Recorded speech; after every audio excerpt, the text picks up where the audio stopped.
It's so lovely to see you again, and if I've not seen you before, welcome to Ponderingtales ASMR. Today, I've decided to give you 7 different objects that I've found that I think will be interesting for different sounds.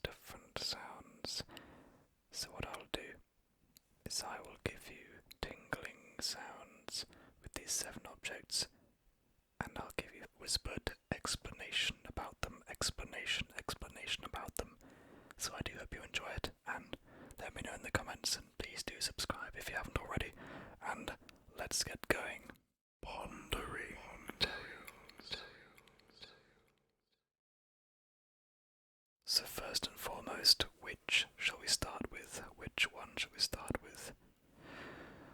On my far left, we've got this Canon lens, this Canon camera lens for a DSLR camera. Canon. This is a 50mm lens. It's actually the lens that I would shoot a lot of my videos with at the moment.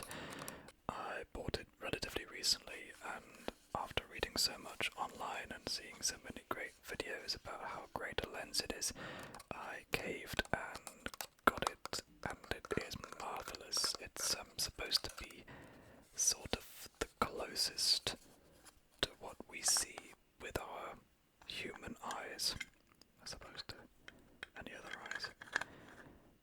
And it's wonderful. It's really good for the bokeh effect. I don't know if that's how you say it. Bokeh.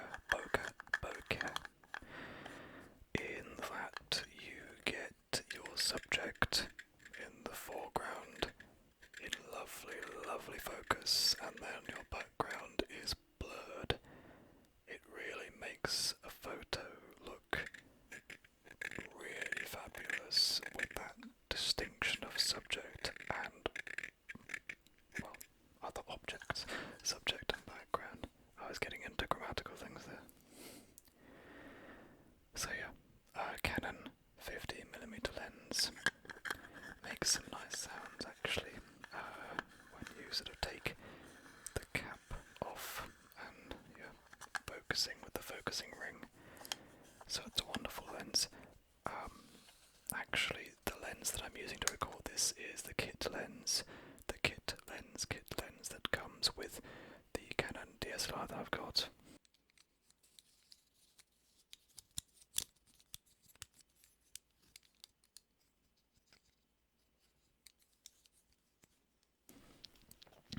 I was going to use that in this video because it's got it's bigger, and it's got a zoom.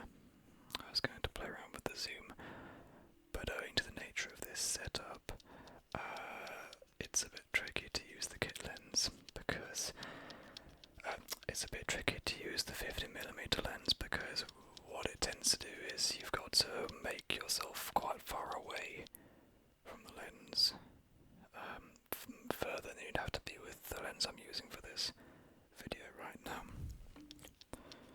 But I do love it, and as I say, I tend to film quite a lot more with this one nowadays. My first couple of videos were using the kit lens. So some of my earlier videos use the kit lens, but one that uses the 50mm, for example, is my castle visit video. Castle visit, visiting Pondering Castle. That uses the 50mm. So I'm sitting on a seat, but the camera is actually all the way over the other side of the room, that's quite funny.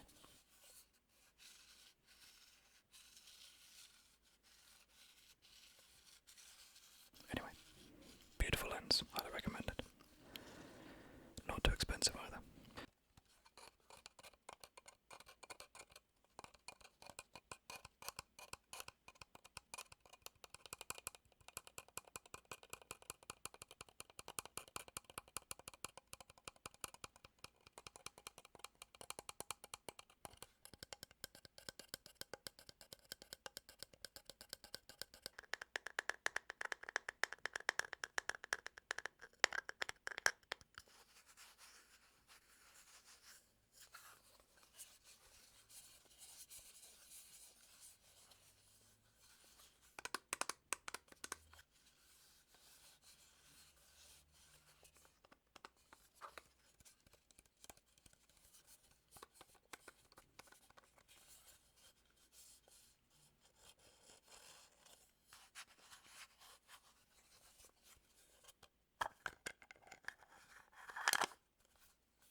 this lovely bird, this robin. It's metal robin.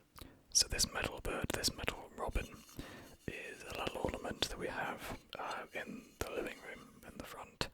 Sits on a shelf overlooking everything, making sure that all is hunky-dory, hunky-dory, hunky-dory, hunky-dory. And it's really cute. My cousin got it for me for Christmas. Really nice gift. I think evidently handmade. And as I say, it joins the ranks of all the other objects and ornaments that observe the goings on in the house. I guess you could have it outside. I don't want to be putting off any other birds or confusing any cats that might enter the garden and try and have a little fight or a little other interaction with it, perhaps. But yeah, it's a really nice gift. It doesn't it doesn't wobble around or anything. It's not like a bobblehead, but no, very pleasant and makes a lot of nice metallic tapping sounds. I actually cut my nails before doing this video because they were looking like sort of werewolf nails. And I don't know, it depends. Would you rather have long nails tapping on everything for the good sound, but then they look a bit, I don't know, untidy? I don't know, I overthink things like that. That's the story of my life. Overthinking things.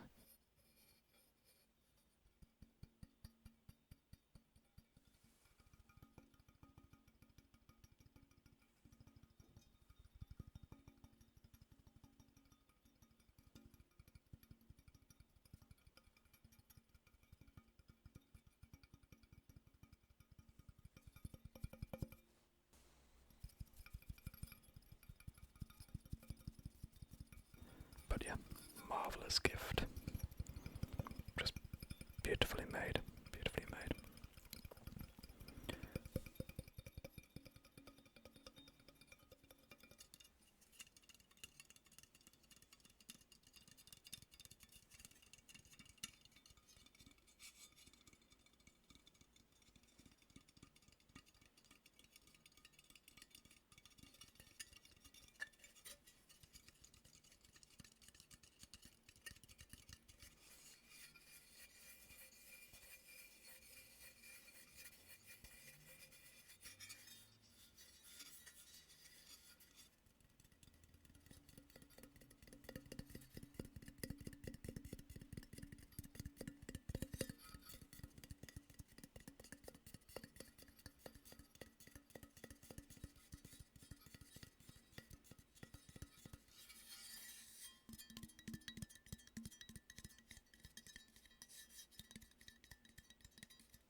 Now this one here.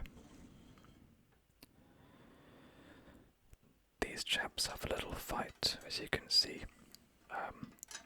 It's not particularly aggressive as fighting goes, but they're on a little pirate ship and they're having a little bit of combat. I think this is really cool. My girlfriend brought this over to the house, and I admit I've forgotten where it came from, but I love these sorts of things. Obviously its movement is governed by this little weight at the bottom, and it's all about momentum and physics, this sort of stuff I don't really understand, but I can appreciate the end results.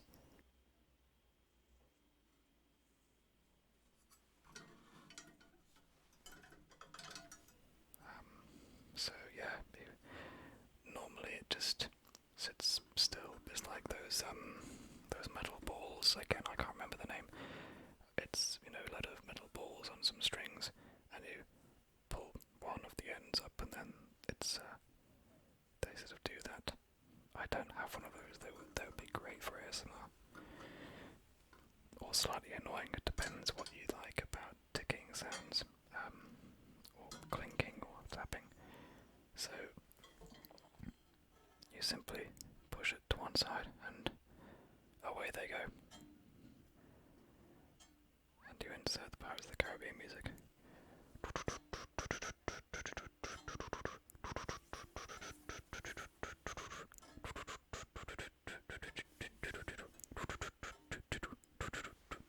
Etc. And you can have hours of fun.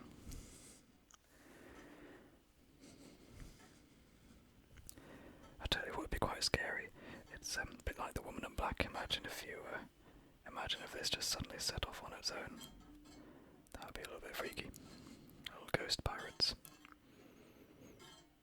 So yeah, it's all a sort of thin metal construction.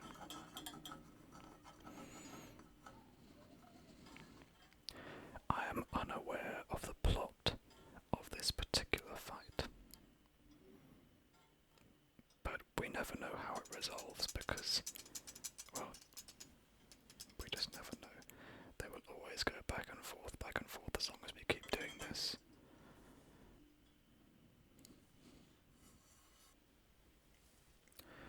The bottom of this looks like a sort of leather surface, or like a cracked egg, like a cracked Easter egg.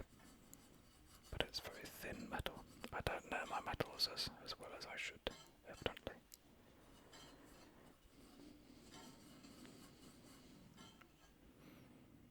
But yeah, you just push it, let it go, and then they get slower and slower, evidently fatigued by the aggressive fighting that they're doing.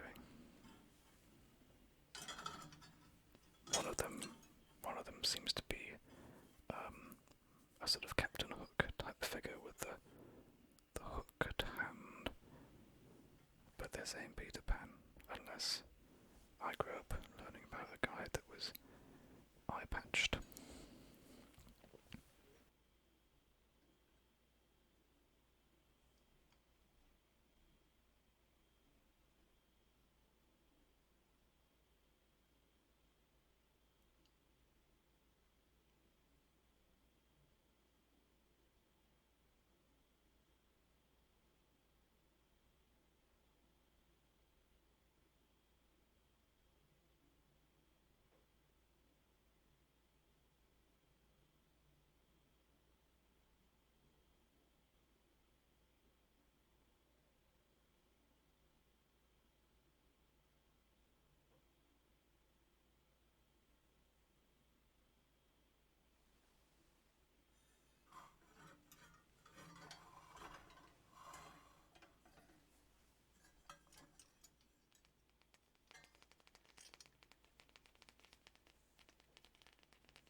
And of course the flag at the top is the skull and crossbones, often associated with pirate ships. You could really go wild with this and push it really far, but I'm a bit worried that it will send the Robin off into outer space if I do that.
whistle, some people call it. I tend not to settle on one. I sort of alternate now and then.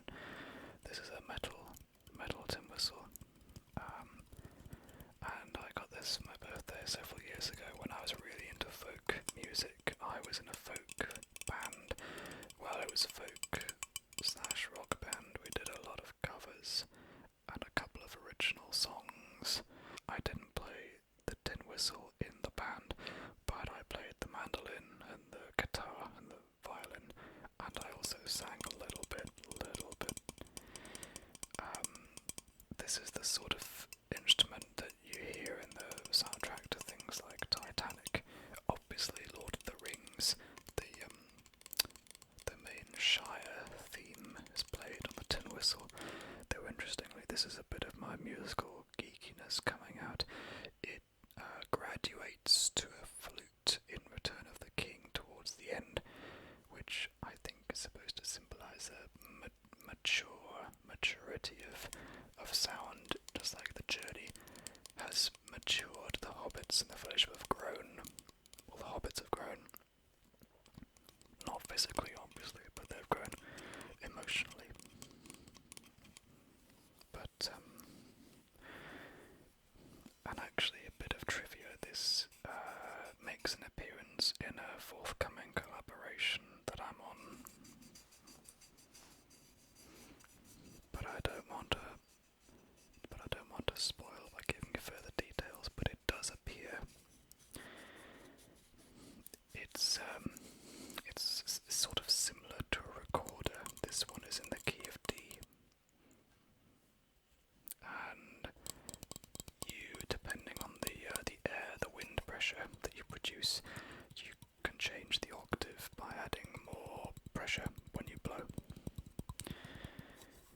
But I only got it out a couple of weeks ago when I was trying to find a prop to use for this ASMR collaboration, and I wave it around a fair amount in that video. So this is a shameless plug of that collaboration when it gets released. And it involves loads of really talented ASMR artists, and I'm really the baby in it. I'm one of the newbies, but it's a real honour to be asked to be involved in it. It really is. So, tin whistle, penny whistle, not very expensive. I guess that might be why they're called penny whistles. I'm not entirely sure of the etymology, the origin of the word, but yeah, go get one. They're really fun, and you can play lots of really cool tunes on them, and then get your friends to get them, and then you can start orchestras. But make sure to distance yourself, because, you know, that sort of thing. And it's a Clark tin whistle, as it says on the front. And again, it's sort of thin metal, with black and gold colouring, with a wooden mouthpiece. So it's pretty easy to pick up and play, and also, as with most things these days, just find a YouTube video of how to play it and you'll be well on your way to becoming a tin whistle champion.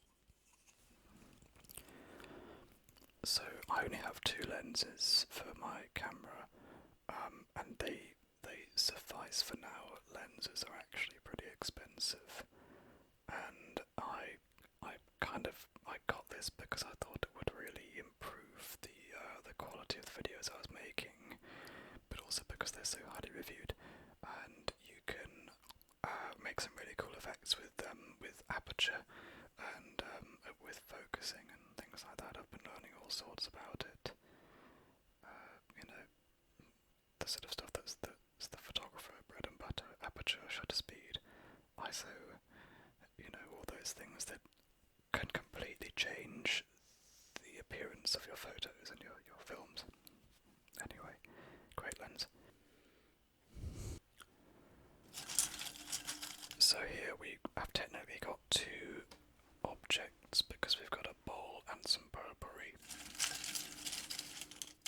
So the potpourri is a Christmas scent, I believe. I believe it's frankincense and myrrh, or myrrh. I'm a bit of a fragrance guy.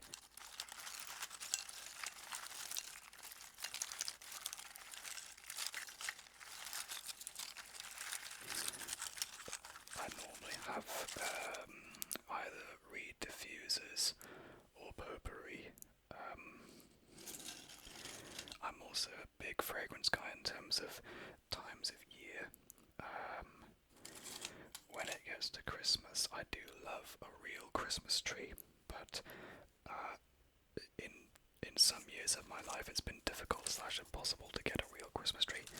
So I then went down the road of getting an artificial one and then thinking, oh, how can I replicate a real one? Why don't I just get sort of pine scented reed diffusers?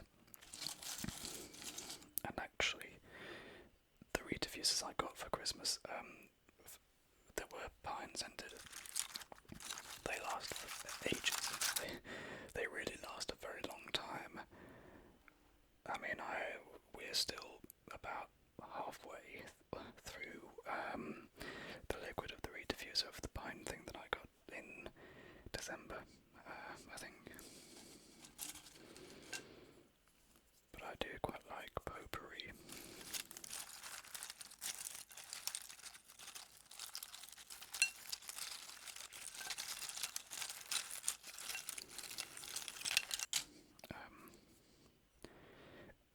I think because I quite like subtle fragrances, I'm not the kind of guy that likes those automatic air fresheners. For one thing, they frighten the heck out of you, because you'll just be minding your own business, and suddenly you'll hear a hissing from somewhere, or if you're having a nice relaxing time in the bathroom or something, and you'll jump out of your skin when you have an automatic air freshener. Sometimes they make quite a aggressive sort of groaning sound as well. Anyway, I'm not selling them very well. I'm more of a fan of these subtle fragrances that you get in potpourri that also, they look quite nice as a decoration.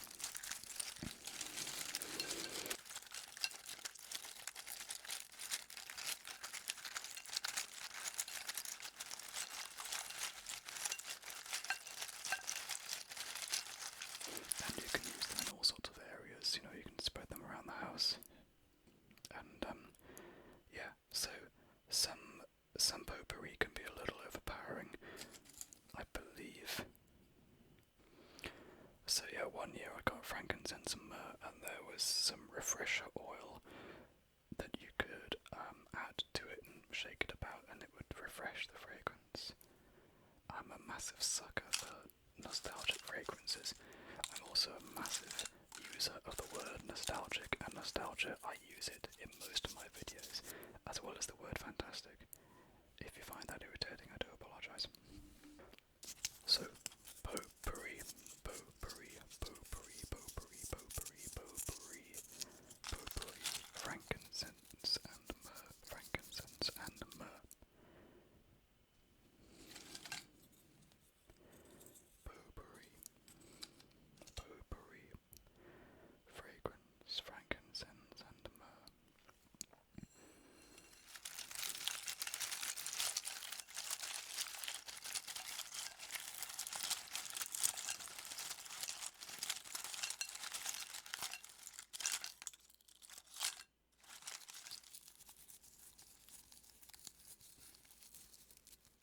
And the bowl is rather nice as well. But it's one of those bowls. I think I bought this bowl specifically for potpourri. That's how sad I am. You could use it for nibbles and things, appetizers. Do you call them, to my American friends, do you call them nibbles? Probably glasses. Yeah, so Potpourri.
Next, we have this little container here. LR. Do you know what this is? This. You will know what this is if you wear contact lenses. Contact lenses. So it's left and right. And it's where you put your non-disposable contact lenses. So I am short-sighted, and I've worn contact lenses sort of on and off since I was about 13 years old. I wear them far more now, and you know why? Well, it's various reasons, but because of COVID-19, when you're wearing a mask and you're wearing glasses at the same time, absolute nightmare. Also, I should point out, if you're wondering why my left hand seems to be glued to my body, it's because I'm right next to the microphone cable and the shock mount. And from a few months of experience of doing this now, the slightest movement or gesticulation can set off a sort of quite unpleasant jarring sound from the microphone, so I may as well be wearing a sling, but that's why I'm just using my right hand to explain everything. But anyway, so back to the case.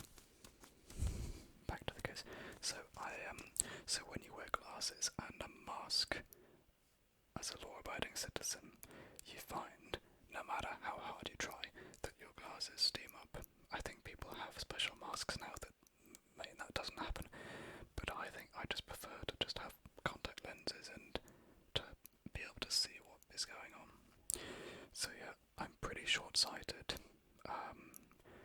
When I was 11 years old, when I was 10 years old, /11, I was in my final year of primary school, year 6, and I realised that I was struggling to see the blackboard. I mean, I'm not that old, but we did have a blackboard with, actual chalk, and I think it was getting a bit difficult to see the writing ever so slightly. I could still just about work it out, but it wasn't great. And I think it was encouraged that we generally go for eye tests. And so when I was 11, I had my first pair of glasses. I didn't need to wear them all the time, but I found that I did just wear them out of habit. And it's something to do with when you're beginning puberty or something, your eyes are growing at, your body is obviously growing at different rates and doing various different things, and your eyes take a bit of time to catch up. So, so that was that, and so I've been pretty short-sighted most of my life now.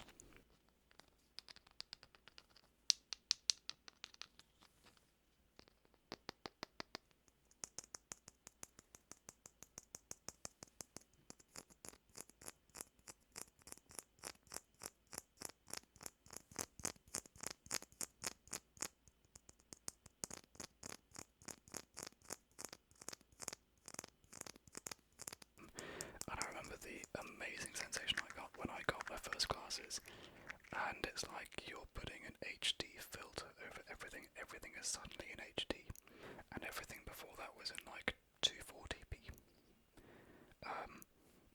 You know, I had quite sort of blurred, jagged outlines.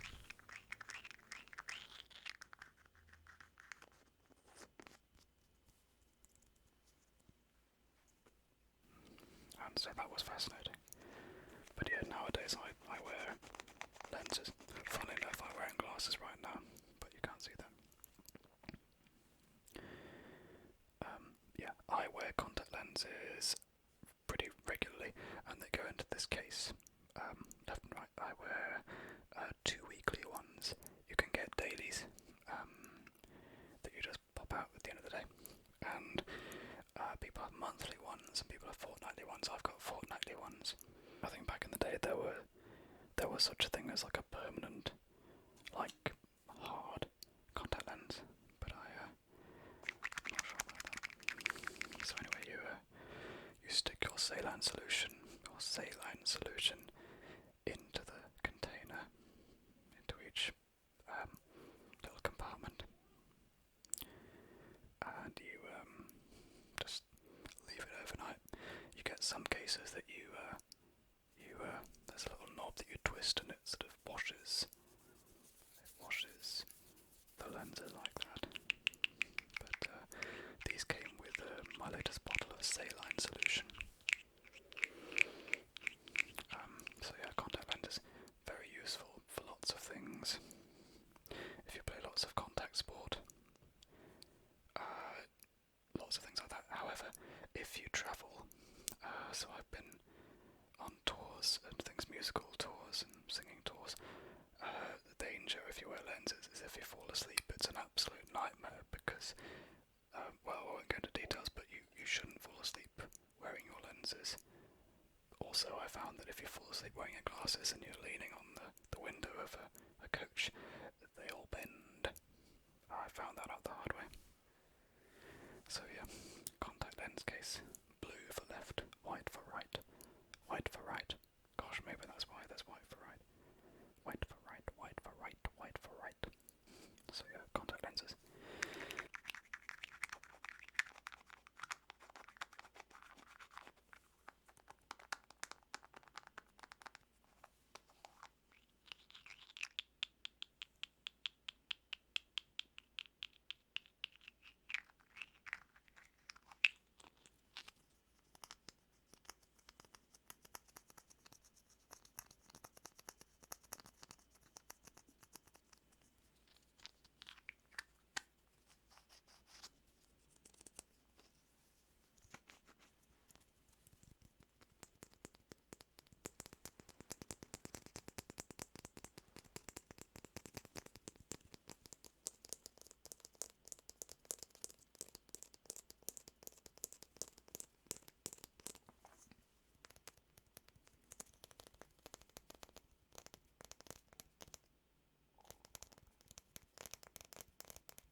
Contact lenses, contact lenses, contact lenses, lenses, contact lenses. Slightly traumatic when you first need to put them in and take them out. It's unlike anything you've done before, but you get over it. I certainly did. 1, 2, 3, 4, 5, 6, 7. Our 7th item is this sword. It's a very tiny sword.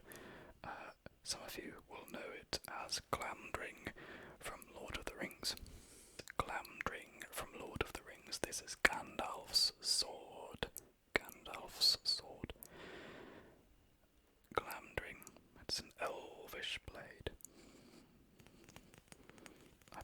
Elvish. Don't roast me in the comments.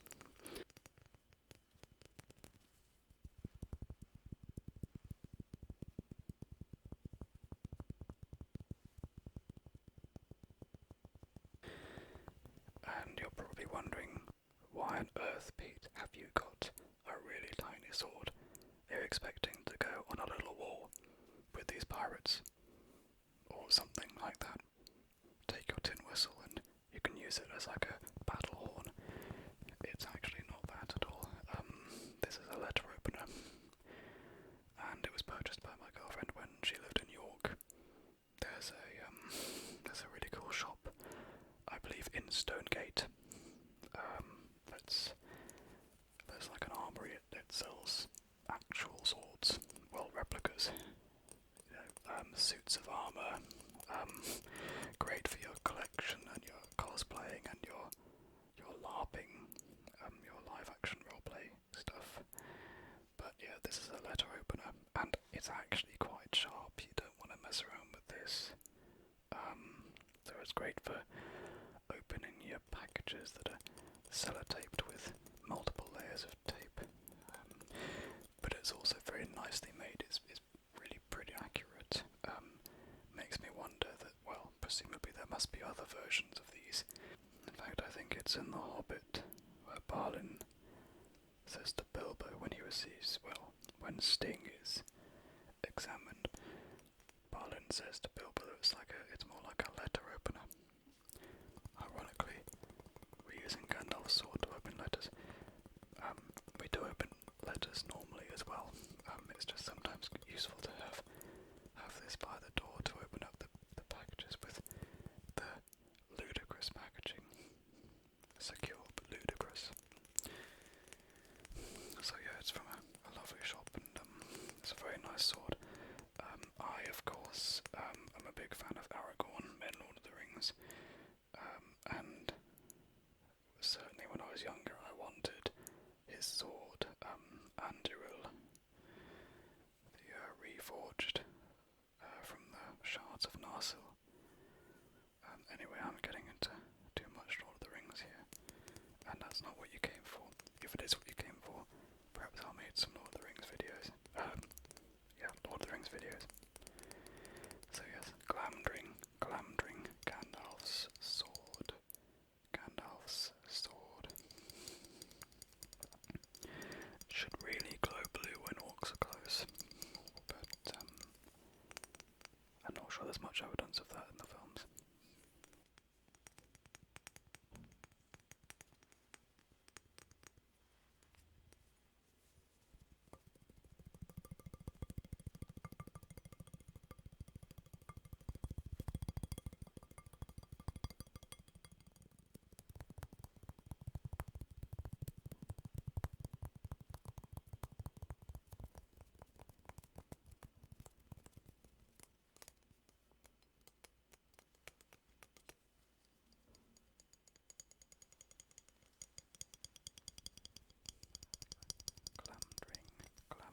Glamdring.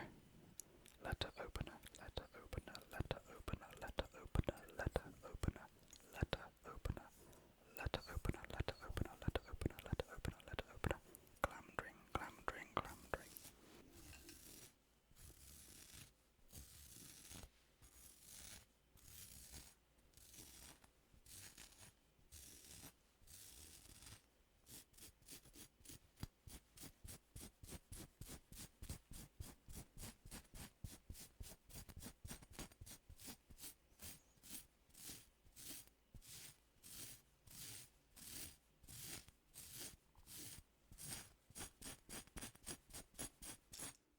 Well, thank you so much for watching this video and for joining me in this journey, looking at our 7 items.